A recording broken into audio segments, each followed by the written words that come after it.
అసలు బోయింగ్ విమానాలు ఎంతవరకు సురక్షితం? ఎందుకంటే ఇప్పుడు ఈ ప్రమాదం జరిగింది ఈ బోయింగ్ అనే ఎయిర్ క్రాఫ్ట్‌లో కాబట్టి అసలు ఈ బోయింగ్ విమానాలు ఎంతవరకు సురక్షితం?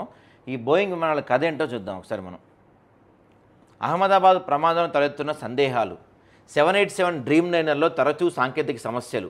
6 ఏళ్ల క్రితం ఇండోనేషియా, ఇథియోపియాలో ఘోర ప్రమాదానికి గురైన 737 మ్యాక్స్ 8 శ్రేణి జెట్లు. ఎప్పుడు ఇవి ఇలానే అవుతాయంటండి ఇవి. అహ్మదాబాద్ జరిగిన ఘోర విమాన ప్రమాదం గగనతలంలో ప్రయాణాలకు భద్రతకు సంబంధించిన అంశాలను మరోసారి తెరపైకి తీసుకొచ్చింది. ప్రపంచంలోని వివిధ సంస్థల తయారీ విమానాలతో పోల్చినప్పుడు బోయింగ్ ఎయిర్ క్రాఫ్ట్లు సాంకేతిక భద్రత, వేగం, ఇంధన వినియోగం పరంగా అత్యున్నతమైనవనే అభిప్రాయం ఉంది. ముఖ్యంగా 787 డ్రీమ్ లైనర్ విమానాలు ఎక్కువ సంఖ్యలో ప్రయాణికులను సుదూర గమ్యస్థానాలకు తీసుకెళ్లడానికి అనువైనగా భావిస్తున్నారు.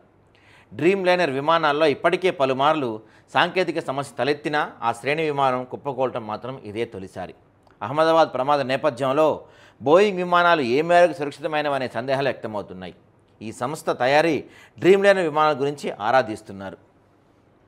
100 కోట్ల మంది ప్రయాణించారంటే ఇప్పటివరకు దీంట్లో ఏకబిగిన 13,000 కిలోమీటర్లు తిరిగిందంటండి ఇది. వీళ్ళు ఎయిర్ ఇండియా వాళ్ళు బ్లాక్ కలర్ డీపీ పెట్టుకున్నారు, కానీ ఏం ఉపయోగం బ్లాక్ కలర్ డీపీ పెట్టినా?